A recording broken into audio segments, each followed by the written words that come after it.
오늘 본문은 갈멜산 대첩이라고 이름 붙일 만한 유명한 기록입니다. 엘리야가 아합에게 기근을 선포한 지 3년이 지났습니다. 오늘 18장 5절에서 6절을 보면 지난 3년 동안 비가 오지 않아서 나라가 매우 어려운 상태입니다. 누가복음 4장 25절에는 이 기간을 3년 반이라고 기간을 달리해서 기록을 했습니다. 그 이유는 신약과 구약의 계산법이 서로 다른 것입니다. 묵시록에서 또 3년 반은 역사의 환란을 상징합니다. 오늘 18장 1절을 보면 3년이 되던 해에 주께서 엘리야에게 말씀하셨다. 가서 아합을 만나거라. 내가 땅 위에 비를 내리겠다. 드디어 하나님과 바알의 최종 한판이 시작되는 순간입니다. 지난 3년 동안 바알은 완패했죠. 비를 내리지 않으신 하나님 때문에 바알은 도처에서 수모를 당합니다. 아합은 엘리야를 찾으려고 무던히 애를 썼지만 찾지 못하고 바알은 무능한 신으로 드러났습니다. 오늘 18장 4절을 보면 오바댜는 이세벨이 주의 예언자들을 학살할 때에 예언자 100명을 50명씩 동굴에 숨기고서 먹을 것과 물을 대준 사람입니다. 이 기간 중에 아합의 부인 아내 이세벨은 여호와의 종들을 학살합니다. 그래서 여호와의 신앙의 뿌리를 뽑으려고 했습니다. 이런 상황에서 오바댜가 100명의 선지자들을 각기 50명씩 다른 굴에 숨기고 먹을 것과 마실 것을 주었다라고 했습니다. 오늘 또 18장 7절을 보는데 이 오바댜가 길을 가고 있는데 마침 엘리야가 그를 만나려고 오고 있었습니다. 오바댜가 엘리야를 알아보고 머리를 숙여서 인사를 했습니다. 오바댜는 엘리야를 보자마자 딱 알아보았습니다. 8절을 보니까 엘리야가 그에게 말하였습니다. 가서 엘리야가 여기에 있다고 그대의 상전 아합에게 말하시오. 그리고 이제 오바댜가 이 사실을 아합에게 알리고 아합이 엘리야를 만나려고 늑달같이 달려왔습니다. 그래서 이제 17절을 보니까 아합은 엘리야를 만나서 이렇게 말하였습니다. 그대가 바로 이스라엘을 괴롭히는 자요. 그는 지금 가뭄과 기근으로 인한 이스라엘의 그 모든 고통과 문제가 누구 때문요? 엘리야 때문이라고 생각하는 것 같습니다. 이제 엘리야가 아합의 말을 되받아 칩니다. 18절 내가 이스라엘을 괴롭히는 것이 아니라 임금님과 임금님의 아버지의 가문이 괴롭히는 것입니다. 임금님께서는 주의 계명을 내버리고 바알을 섬기십니다. 아모리 왕조의 죄악을 지적합니다. 이스라엘이 이렇게 기근으로 고통받는 것은 그들이 하나님의 명령을 어기고 천둥의 신, 비의 신, 바알의 능력에 의지하기 때문입니다. 그렇다면 이 사실을 엘리야가 어떻게 이스라엘에 입증할 수 있는가? 엘리야는 갈멜산에서 내가 진실을 밝히겠다. 그러니 바알 선지자 450명, 아스라 선지자 450명을 부르라고 이 두 그룹을 초대합니다. 바알이 무능한 신이라고 하는 것은 17장에서 이미 드러났습니다. 지난 3년 동안 비가 오지 않으면서 어차피 바알 예언자는 힘을 상실했습니다. 이제 엘리야는 온 이스라엘이 지켜보는 가운데 바알 신의 머리에 최후의 일격을 가할 준비를 합니다. 18장 20절부터 40절을 쭉 이제 넘어가시면 바로 갈멜산 대첩의 내용이 나옵니다. 성경에 기록된 가장 놀라운 매취가 지금 시작되려는 순간입니다. 온 이스라엘 앞에서 행해지는 이 그 매치를 통해서 엘리야와 여호와 그리고 다른 쪽은 바알과 그의 선지자들 어마어마한 매치가 시작이 됩니다. 이 경기가 끝나면 한쪽은 죽어나가야 합니다. 아합은 엘리야의 약속대로 이스라엘의 모든 자손을 갈멜 산으로 불렀습니다. 이것은 모든 이스라엘 사람을 부른 것이 아니고요, 대표들을 부른 것입니다. 21절, 그러자 엘리야가 그 모든 백성 앞에 나서서 말합니다. 여러분은 언제까지 양다리를 걸치고 머뭇거리고 있을 것입니까? 주님이 하나님이면 주님을 따르고 바알이 하나님이면 그를 따르십시오. 백성들은 한마디도 그에게 대답하지 못합니다. 아직 대답할 상황이 아니라는 거죠. 경기를 보고 결정하겠다는 겁니다. 25절에 엘리야가 바알의 예언자들에게도 말합니다. 당신들은 수가 많으니 먼저 시작하세요. 소 한 마리를 골라놓고 당신들의 신의 이름을 불러보세요. 그러나 불은 지피지 마세요. 그래서 그들은 소 한 마리를 제단 위에 올려놓고 아침부터 한낮이 될 때까지 바알은 응답하소서 이렇게 부르짖습니다. 26절, 그런데 응답은커녕 아무런 대꾸가 없습니다. 바알의 예언자들은 그러자 제단 주위를 돌면서 춤을 춥니다. 바알이 대꾸할 리가 없죠. 왜냐하면 바알은 인간이 만들어낸 상상력이지 참 신이 아니기 때문에 그렇습니다. 이제 엘리야의 차례가 왔습니다. 그는 저녁입니다. 저녁 제사 드릴 시간쯤에, 그러니까 아침부터 이 저녁이 될 때까지 바알 선지자 450명의 퍼포먼스가 있었고요. 저녁쯤 이제 하루가 저무는 그 순간에 이스라엘 12지파를 상징하는 돌 12개를 골라서 쌓아 제단을 만듭니다. 옛적에 모세가 시내산에서 돌 12개로 제단을 쌓았던 적이 있는 것 기억하시죠? 여호수아가 요단강을 건넌 후에 요단강 중앙에다가 이스라엘 12지파를 상징하는 돌 12개를 쌓은 적이 있습니다. 이제 제단을 완성한 엘리야는 제단 주위에 통으로 4번 정도의 물을 담을 수 있는 도랑을 팝니다. 그리고 그곳에 제단으로부터 물을 부어서 도랑에 가득 차게 했습니다. 이제 초자연적인 불이 아니면 제단에 적어도 접근할 수가 없게 됩니다. 드디어 엘리야의 차례. 그는 바알 선지자들과 같은 화려한 예배 퍼포먼스, 현란한 율동, 자신의 몸을 해하는, 몸을 흔들며 그 어떤 행하는 의식을 행하지 않고요. 36절, 제사를 드릴 때가 되니 엘리야 예언자가 앞으로 나가서 기도합니다.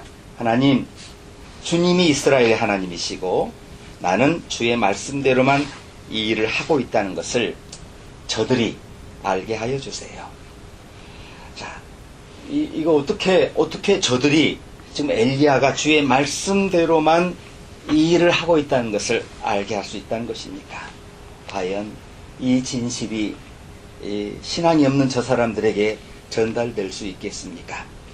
물에 흠뻑 젖은 채로 물 구덩이에 둘러싸인 재물을 불로 태우는 것이 아니면은 이것을 입증할 수 있는 방법은 없습니다. 그런데 말이죠, 기도가 끝나기 무섭게 하나님으로부터 응답이 왔습니다. 38절, 주의 불이 본문에는 없습니다만 하늘로부터 떨어져서 재물과 나무단과 돌들과 흙을 태웠고 도랑 안에 있는 물도 모두 말려버렸다. 이렇게 기적이 재물과 장작만 태운 것이 아닙니다. 타지 않는 돌들, 흙, 심지어 도랑의 물까지 다 태워버립니다. 경기는 끝이 났습니다. 엘리야는 이것을 보고 흥분한 이스라엘 백성들에게 바알의 예언자를 모두 잡으라고 했습니다. 바알이 여호와 앞에서 죽은 신, 인간의 상상력이라는 것이 확정되는 순간입니다. 따라서 헛된 신, 상상력을 섬긴 백성들을 현혹한 바알의 선지자들도 다 제거되어야 합니다. 엘리야는 이들을 기손강으로 끌고 가 거기서 모두 제거합니다. 그런데 이게 재밌는 것은 초청받은 아세라 선지자들은 어떻게 된 것입니까?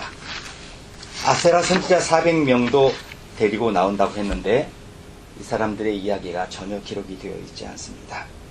엘리야가 기손강에서 제거한 사람은 바알 선지자 450명입니다. 엘리야의 초청과는 달리 아스라 선지자 400명은 처음부터 갈멜산에 나타나지 않았습니다. 아마도 이세벨이 바알 선지자 450명만으로도 엘리야 한 사람을 제거할 수 있었다라고 믿었기 때문일 것입니다. 이제 오늘 읽지 않은 41절부터 끝절을 보면 바알 선지자를 처형한 엘리야는 정신을 잃고 멍하니 서 있는 아합에게 41절에 빗소리가 크게 들리니 이제는 돌아가셔서 음식을 드세요 하고 권면하죠. 3년간 계속된 가뭄이 끝난다는 예언이 엘리야의 가슴 속에 임한 것입니다. 42절을 보면 아합이 돌아가서 음식을 들었다라고 했습니다. 아합은 여러분 아시는 대로 무서운 사람입니다. 그런데 이 순간엔 엘리야가 하라는 대로 하는 순한 양입니다. 18장에서 아합은 엘리야에게 단 한 번 말할 뿐입니다. 17절이었죠. 아합은 엘리야를 만나서 그대가 바로 이스라엘을 괴롭히는 자요, 이 한마디 외에 어떤 말도 하지 않습니다. 할 말을 잃어버립니다. 이제 이 18장은 엘리야가 주도하는 장입니다. 아합은 바알 신과 마찬가지로 무능한 존재인 것이 드러났습니다. 바알 선지자 450명의 떼죽음은 이 오므리 왕조의 정권의 몰락을 예고한 것입니다. 이렇게 된 이상 엘리야와 아합은 같은 시대에 공존할 수 없는 존재가 됐습니다. 죽은 신을 섬겼던 아합은 그런데 이것을 깨닫지 못합니다. 그는 아버지 오므리 왕 덕분에 왕이 됐지만 참으로 왕이 돼서는 안 될 어리석은 사람이었습니다. 아합이 먹고 쉬는 동안에 엘리야는 산 꼭대기로 올라가서 땅을 바라보며 기도합니다. 그리고 시종을 7번 지중해 쪽으로 보내서 구름을 살피게 합니다. 드디어 44절 7번째 시종을 보냈을 때에 그 시종은 마침내 사람의 손바닥만한 작은 구름이 바다에서부터 떠올라오고 있는 것을 보고 엘리야에게 리포트합니다. 그러자 엘리야는 아합에게 사람을 보내서 비가 와서 길이 막히기 전에 어서 병거를 갖추고 하산하라고 말을 전합니다. 땅이 질퍽에게 치기 전에 아합은 내려가야겠습니다. 그래서 사마리아, 그 왕국의 수도 사마리아까지 13마일 길을 걸음아 날 살려라 하고 꽁무니를 내빼게 됩니다. 45절 그러는 동안에 하늘에는 짙은 구름으로 캄캄해지고 바람에 일더니 큰 비가 퍼붓기 시작합니다. 지난 3년 동안의 가뭄이 해결되는 엄청난 감동적인 순간입니다. 이제 아합과 이스라엘은 자신들이 삶에서 누린 모든 물질적 풍요로움이 여호와 하나님 앞으로부터 비롯되었다라고 고백하고 예배를 드려야 합니다. 야고보서 5장 17절 18절을 보면 이 18장의 갈멜산 대첩을 이렇게 주석을 했습니다. 엘리야는 우리와 성정이 같은 사람이로되 기도한즉 하늘이 비를 내리고, 야고보는 엘리야의 기도를 의인의 간구는 역사하는 힘이 많으니라, 야고보서 5장 16절 하반절에 이렇게 기도의 본보기로 제시합니다. 하나님은 이미 작정하신 일을 엘리야를 통해 이루십니다. 하나님이 하시는 일입니다. 성경은 이를 엘리야가 다시 기도하였기 때문에 비가 왔다라고 말씀합니다. 그리고 이를 의인의 간구의 케이스로 이렇게 우리에게 간증합니다. 하나님은 자신이 계획하셨고 성취할 것임에도 불구하고 언제나 자기의 종을 통해서 이루시는 방식을 택하시죠. 지금 엘리야가 그렇습니다. 그는 하나님의 약속을 붙잡고 온 이스라엘 안에 비가 오는 성취를 믿는 믿음으로, 그리고 기도로 마침내 하나님의 성취를 돕습니다. 그러니까 내가 구해서, 내가 믿어서, 내가 확신해서, 내가 두드려서 이거 전혀 의심하지 않아서 내가 금식해서 이런 고백 말고요. 이런 수식어는 이런 상황에 쓸 수 없는 수식어들입니다. 이런 것들도 물론 도움이 됐습니다. 그러나 이것은 2차적이고요. 기도는 내가 믿음 안에 깨닫고 보고 얻고 그 이루신 하나님을 찬양하는 가운데 하나님의 임재가 이 땅에 임하시는 그 사건인 것이죠. 바알의 거짓 선지자들은 이것을 착각하고 속고 그래서 그들의 상상력을 신으로 부각을 시켰었습니다. 기도는 오늘 18장을 보니까 목소리 크기 싸움이 아니었습니다. 자기 열정과 자기 감정의 싸움이 아니었습니다.